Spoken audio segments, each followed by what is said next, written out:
मौन का आश्रय ले लो। ज्यादा बोलने का अभ्यास ही नहीं होना चाहिए, बड़े अपराध बन जाते हैं, निंदा स्तुति बन जाती है, दोष दर्शन होने लगता है, वो साधक गिर जाता है। मौन का स्वभाव बनाना चाहिए। जड़ मौन यहां वृंदावन में ठीक नहीं। यहां हम राधा राधा बोलेंगे, प्रभु की चर्चा बोलेंगे, कोई प्रश्न करेगा तो जो शास्त्र सम्मत बात है उत्तर देंगे, नहीं तो मौन रहेंगे। प्रपंच की तरफ से पूर्ण मौन होना चाहिए। आपको पहली बार कोई खड़ा करके बात कर रहा है, समझ में आया कि इससे बात करना प्रभु को भूल जाना है, अगली बार से वो कहेगा राधे राधे, उत्तर नहीं देना, श्री हरिवंश उत्तर नहीं देना, अंदर से श्री हरिवंश बोले चल दिए। हमें किसी से क्या लेना देना, हम किसी का अहित नहीं करेंगे, अमंगल नहीं करेंगे, हम किसी पर दोष दर्शन नहीं करेंगे, पर हम अपनी वृत्ति को भगवदाकार करने आए हैं। ये नहीं कि कोई हमसे बोले तो हम बोलना जरूरी है, नहीं, कोई प्रश्न करे तो बोलना जरूरी नहीं। उपासक हो, आप कृपा करें तो बात कर ले, ना चाहे तो बिल्कुल आपके ऊपर कोई शासन नहीं कि आपको बात करना ही पड़ेगा, ऐसा सिद्धांत नहीं है। योगस्य प्रथमम द्वारम वांग निरोधो, सबसे पहली साधना है वाणी को रोक ले। बोलने से बहुत शक्ति नष्ट हो जाती है। जैसे हम भगवत चर्चा करें तो इससे शक्ति बढ़ती है, लेकिन प्रपंच की वार्ता करने से वाणी की शक्ति नष्ट हो जाती है। जब आपकी जबान अपवित्र हो गई तो नाम कैसे चलेगा?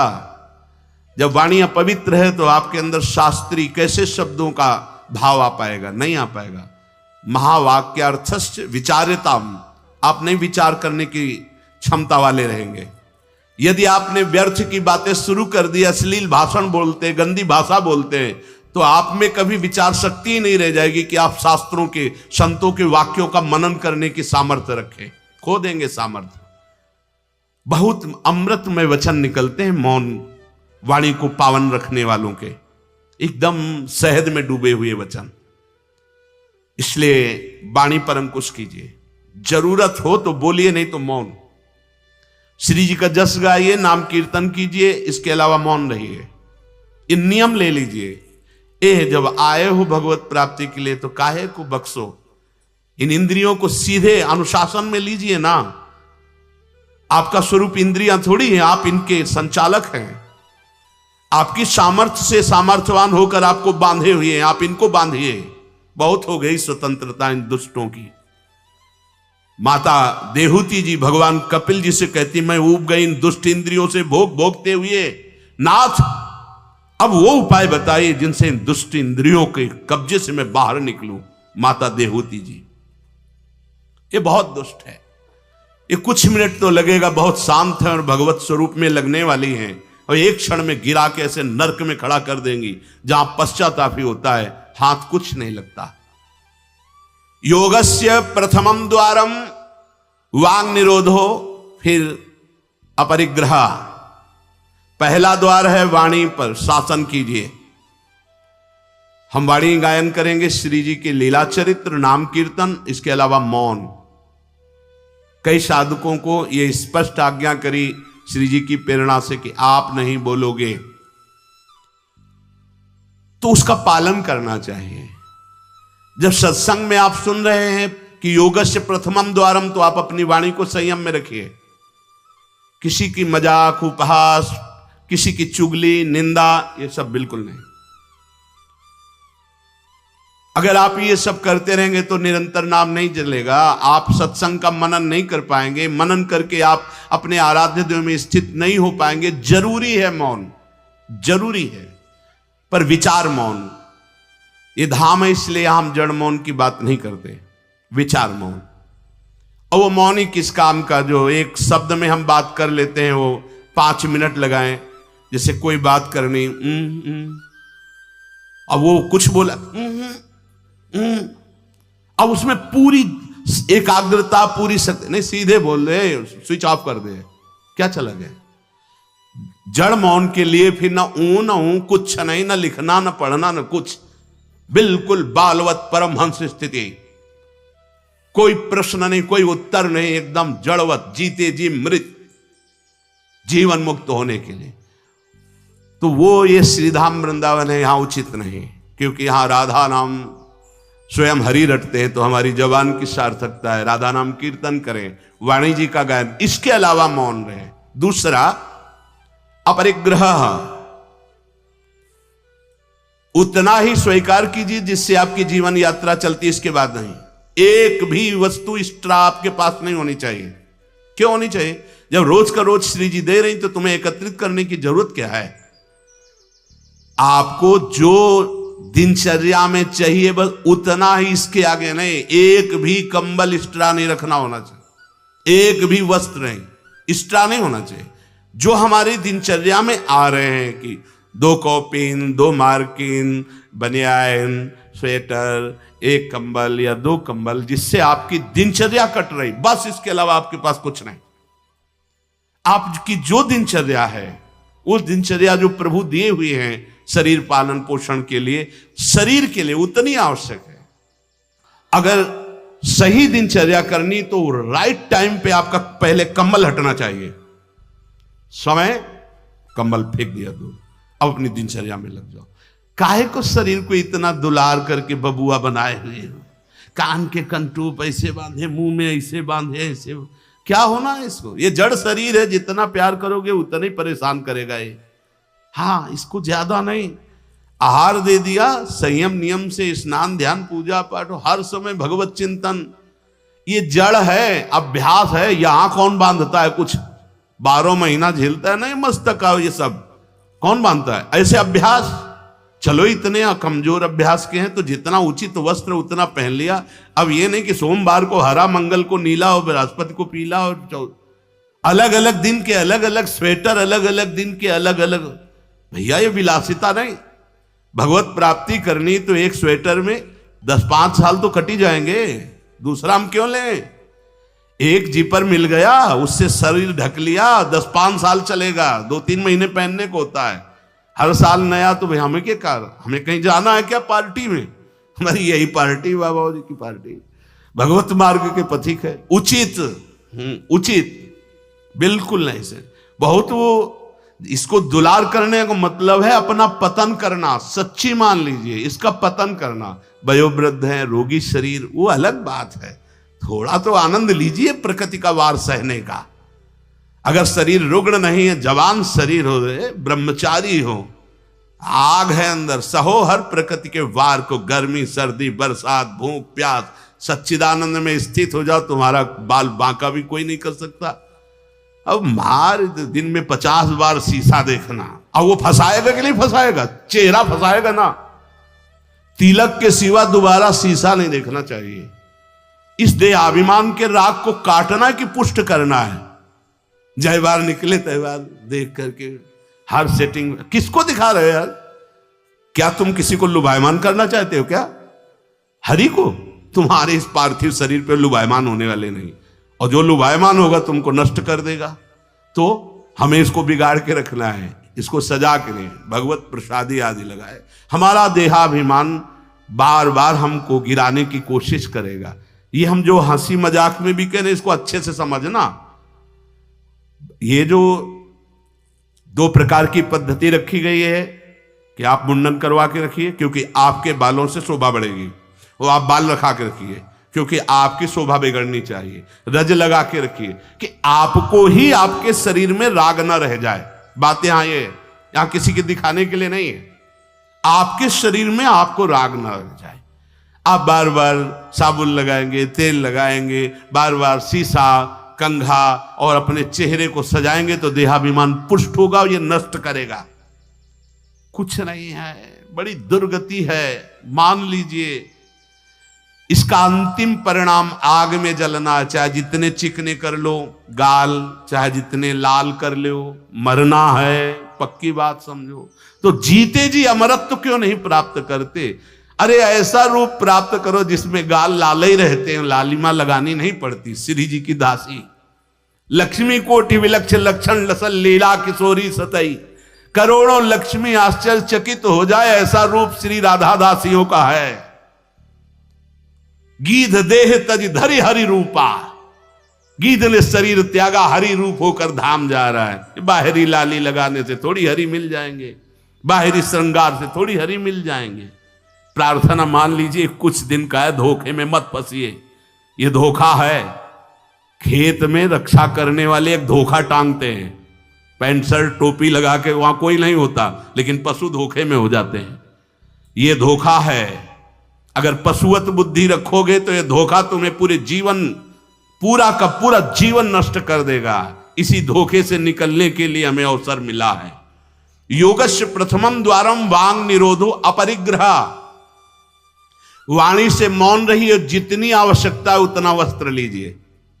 एक संत भगवान आए थे, एक मार्किन ऐसे बांधे हुए थे, साल उड़ाया, तो बोले आपकी आज्ञा इसलिए ओढ़ लेते हैं। तो हम कहा किसी बाहर निकल के किसी को दे देना, हमारी श्री जी की प्रसादी, इसलिए हमारी प्रसन्नता के लिए। तो उनका ओढ़ लेते हैं, पर महाराज हम रहते ऐसे ही हैं। हम कहा धन्य है, नौजवान हो, बहुत सुंदर है। तो हम कहा आप बाहर जब निकलना किसी को देखना ऐसे आवश्यक है तो आप दे देना। तो बड़े प्रसन्न हुए, आदर करके उन पर हृदय में आदर हुआ उनका, नहीं मुझे नहीं चाहिए, मैं तो जैसी रहनी से रहता हूं।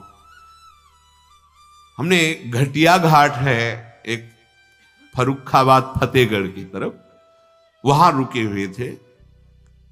एक महात्मा को देखा, वयोवृद्ध थे, एक पतली मार्किन, माघ महीना, ये कौन सा माघ चल रहा है, यही तो चल रहा है, मकर संक्रांति का अवसर। तो वहां रामनगरिया लगती है 1 महीने के लिए। जैसे प्रयाग में कुंभ में लगता है, तो गंगा किनारे हर साल मकर संक्रांति में हजारों लोग 1 महीना वास करते हैं, रोज गंगा स्नान त्रिकाल करते हैं।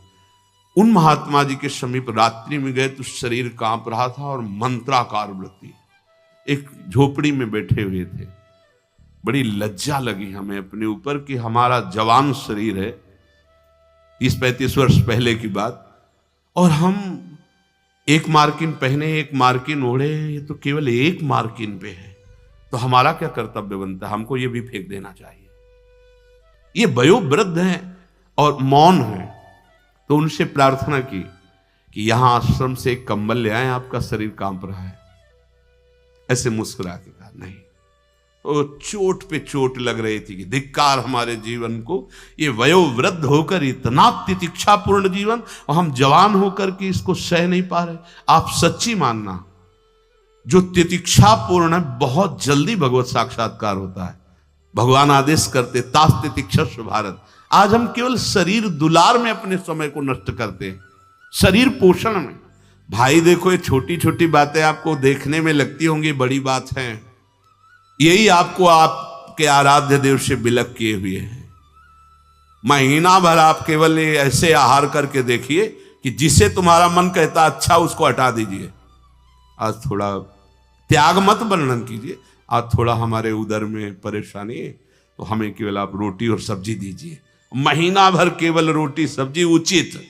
आप देखो, अगर आपके अंदर का रजोगुण तमोगुण नष्ट ना हो जाए तो कहना आपके अंदर सात्विक भाव आ जाएगा, मंत्र में स्थिति होने लगेगी। अब आप, हमने देखा है जैसे गुलाब जामुन, कचौड़ी, पकौड़ी, ये सब कहीं जैसे भिक्षान्न में मिली भी और भरपेट पा लिया, तो वो रस नहीं आया भजन में। जो एक सूखी रोटी ऐसे चबा के गंगा जल पी करके जो रस आता है ना, वो नहीं आता है। सच्ची मानिए, पहले के बड़े बड़े भजनानंदी महापुरुष अपने जीवन को ऐसे ही। तो अपरिग्रह ये बहुत बड़ी बात है, साधक यहां चूक करता है। देखो, आप लोग तो इतने बढ़िया अवसर पे हैं कि आपको ना किसी से मांगना है, ना आपको अपनी कोई परवाह होनी चाहिए, क्योंकि श्री जी व्यवस्था कर रही है। आपको जो वस्त्र उचित है वो ले लीजिए, जो भोजन उचित है, और अपनी सेवा और मंत्राकार वृत्ति। आपको किसी से कोई मतलब ही नहीं। आपको तो भिक्षान्न के लिए भी नहीं जाना है, अपने आप आकाश वृत्ति से प्रभु देते हैं। तो आपका रूम आपकी कुटिया है, आपकी दिनचर्या एक स्वयं की दिनचर्या है। आपके रूम में अपरिग्रह दिखाई देना चाहिए। बिछाने का, एक ओढ़ने का, जो आप जितना सहन कर सकते हैं उतना। अगर आप एक कंबल से रात काट सकते हैं तो दूसरी मत डालिए, चाहे 10,000 रखे हो, आपको क्या मतलब है? पूरी सृष्टि में सब भोग सामग्री आपके लिए है क्या? अपरिग्रह, हम जहां चूक करते हैं उसको पक्के से बांध लीजिए, अभी आनंद की धारा में आ जाओगे। वाणी को कंट्रोल, शासन, आवश्यक है तो बोलेंगे, नहीं तो मौन। दूसरा, उतना ही स्वीकार करेंगे जितने की आवश्यकता है। भगवदानुभूति के लिए एक बार तो आग लगनी चाहिए जीवन में, कि जीवन मृत तुल्य होना चाहिए। यहां जरा सा साधन बना कि पोस्टर बैनर में आ गए, प्रशंसा में आ गए, कैसे भगवत प्राप्ति होगी? अपरिग्रह।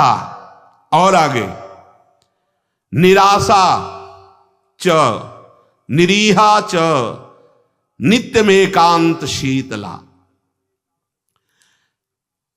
आशा ही परमम दुखम, नैराश्यम परमम सुखम। उपासक को किसी व्यक्ति, वस्तु, स्थान से कोई भी आशा नहीं होनी चाहिए।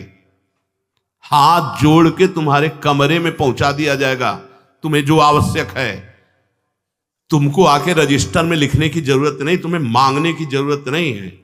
तुम निष्ठापूर्वक ध्यान दे करके देखिए, ये देखा गया जीवन में, जिस समय जो आवश्यकता होती है हाथ जोड़कर वो आता है। कौन? जिसकी शरण में हो। समझ नहीं पाते और कहता है ये वस्तु ले लो, तो आश्चर्य होता है कि ये बात कैसे कोई जान गया कि मुझे आवश्यकता थी, मेरे शरीर को आवश्यकता थी।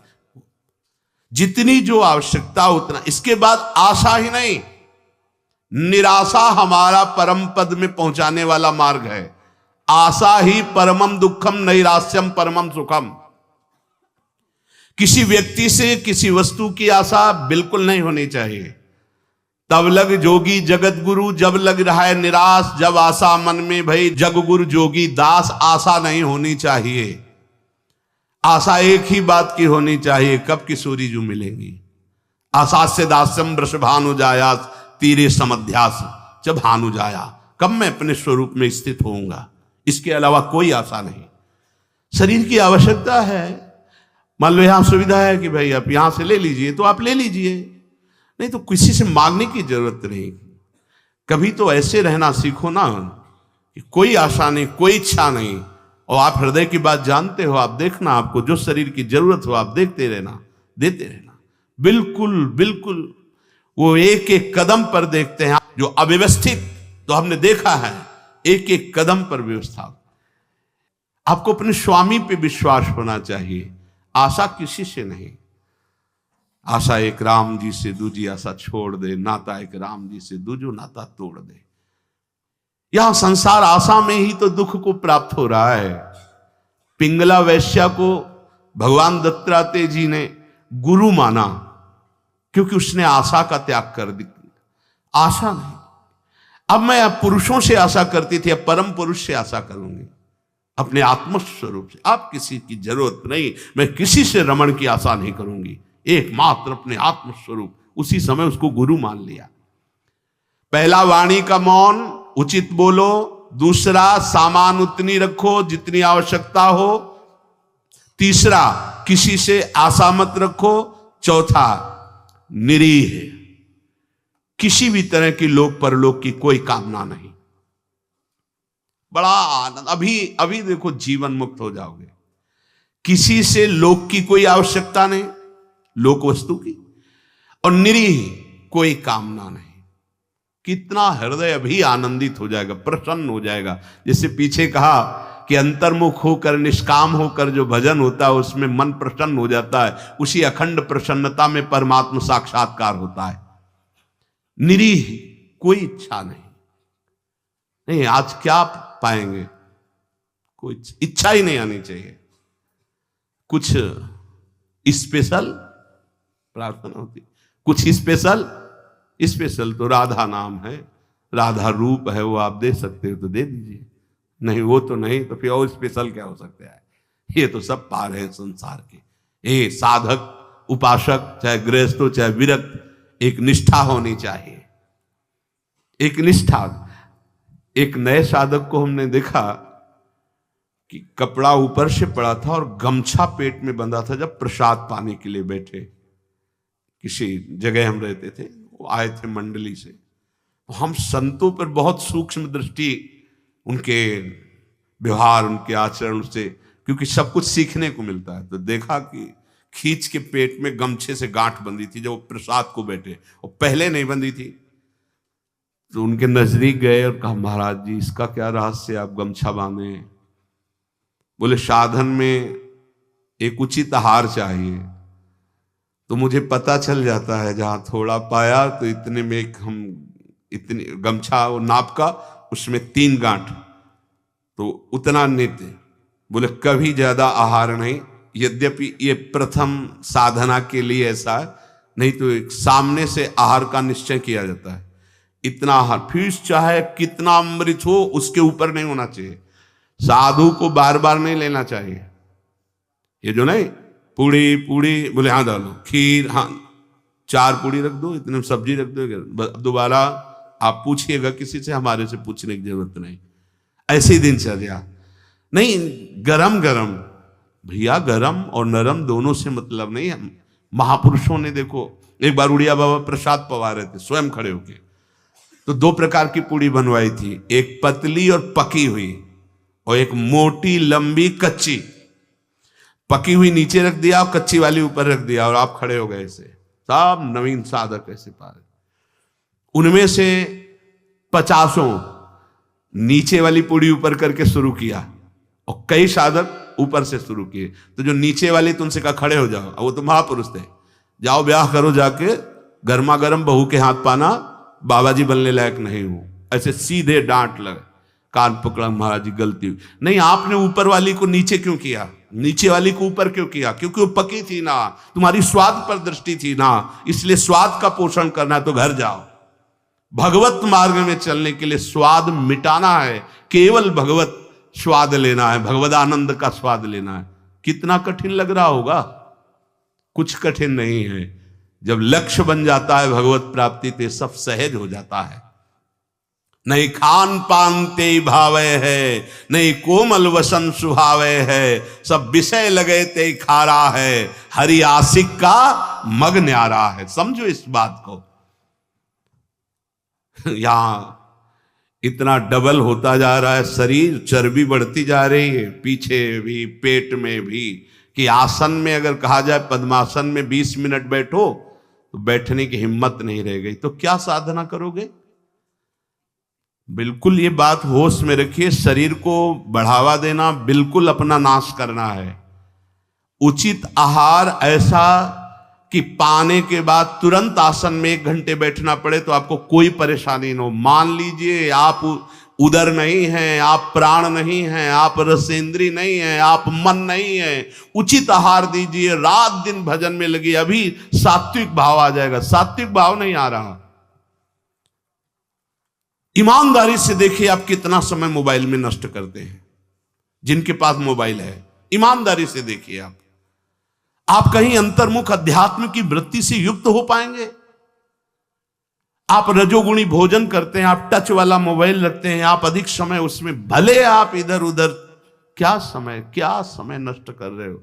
एक एक सेकंड इतना है। जब कोई जरा सी व्यर्थ की बात करता है तो चिड़चिड़ाहट पैदा होती कि ये तुम अपना समय नष्ट कर रहे हो, समय नष्ट कर। अरे जितने सेकंड में हम राधा राधा बोलते उतने में तुमने व्यर्थ बात सुना दी, व्यर्थ बात।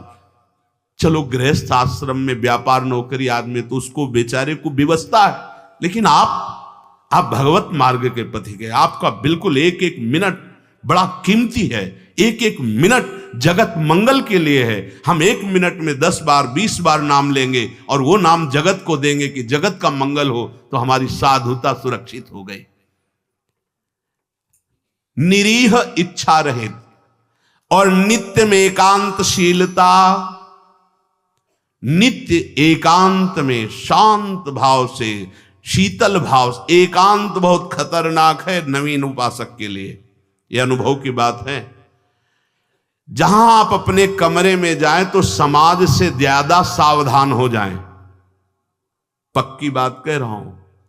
समाज में तो बहुत शालीन गंभीर स्वभाव अपने को रखना ही पड़ेगा, क्योंकि हजारों की दृष्टि है।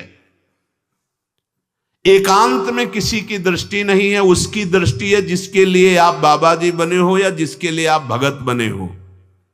अब एकांत आपका कहां जा रहा है वो खुद देख रहा है। जो शास्त्र शीर्षा पुरखा सहस्राक्षा सहस्त्रपात, वो प्रभु देख रहा है कि तुम्हारी एकांत में प्रिय वस्तु क्या है। मोबाइल, सांसारिक नौटंकी नाटक, या विषय चिंतन, या विषय क्रिया, वो देख रहा है। और अगर आप एकांत में शास्त्र स्वाध्याय कर रहे हैं, नाम जप कर रहे हैं प्रभु के लिए, तो वो देख रहा है, वो भी देख रहा है। इसलिए प्रार्थना है नित्य में एकांतशीलता। आपका स्वभाव एकांत में बहुत ही सावधानी पूर्वक समय कटने वाला हो। एकांत साधु का सही तो परमार्थिक। कैमरे के आगे तो सब सही बोलेंगे, सही देखना होगा, सही हरकत में रहना होगा। एकांतिक आपकी हरकत क्या है, एकांत में आपका चिंतन क्या है, यही खास बात होगी। दो मुखड़े होते हैं, एक होता है सामाजिक, एक होता है एकांतिक। सामाजिक से भी एकांतिक सावधान साधु का मुखड़ा होता है। असाधु का समाज में बहुत बढ़िया और पीछे कुछ और होता है। हर एक व्यक्ति की बुद्धि में दो बुद्धि होती है, एक होती सुमति, एक होती कुमति। एक होती दैवी संपदा को वर्धन करने वाली सुमत, एक राक्षसी संपदा को। अर्थात कुछ ऐसे मुखड़े होते हैं जिनका एक मुखड़ा तो देवता होता है, दूसरा राक्षस होता है। अगर एकांत में तुम्हारा चिंतन, तुम्हारा आचरण, तुम्हारा विचार, तुम्हारी क्रियाएं कुमति के द्वारा हो रही हैं, तो सामने देवता बनोगे और पीछे राक्षस बनोगे। ये दुमुही चाल भगवत प्राप्ति के लिए बहुत बाधक बात है। जो तुम्हारा एकांत वही समाज, जो समाज वही एकांत। हम इष्ट और गुरुदेव के सीसी कैमरे में हर समय रहते हैं। हमारा इष्ट और गुरुदेव हर समय मुझे देख रहा है। दरवाजा बंद करने पर हम एकांत नहीं हो गए, वो गुरुदेव की दृष्टि है, हमारे आराध्य देव की दृष्टि। हमें पहले सोचना चाहिए, कुछ करने के पहले, कुछ देखने के पहले, कुछ सोचने के पहले, कि अंतर और बाहर दोनों जगह मेरे गुरुदेव सुन रहे हैं, देख रहे हैं, मेरे आराध्य देव सुन रहे हैं, देख रहे हैं। इसलिए नित्य में एकांतशीलता। एकांत में बहुत शीलवान, धैर्यवान, विनम्रता पूर्वक अपने मन को समझा करके केवल प्रियालाल में लगाना। एकांत स्थितिरिंद्रियो परमणे हेतुर्दमश्चेतसः संरोधे करणम समेनो विलयम यायादहम वासना। एकांत में रह करके बढ़ी हुई इंद्रियों के वेग का दमन करता है साधक, क्योंकि एकांत में इंद्रियां बहुत प्रबल हो जाती है।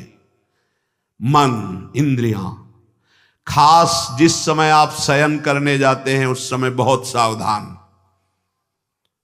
जब तक नींद ना आवे तब तक माला चलना चाहिए। उस समय मन के चक्कर में मत पड़ना, ये अनुभव की बात कहते हैं।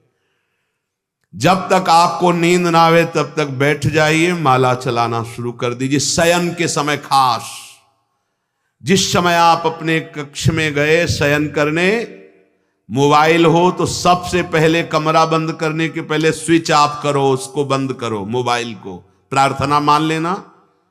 अगर प्रार्थना मान लोगे तो प्रार्थना करने योग्य हो जाओगे। गेट बंद होने के पहले स्विच बंद होना चाहिए मोबाइल का।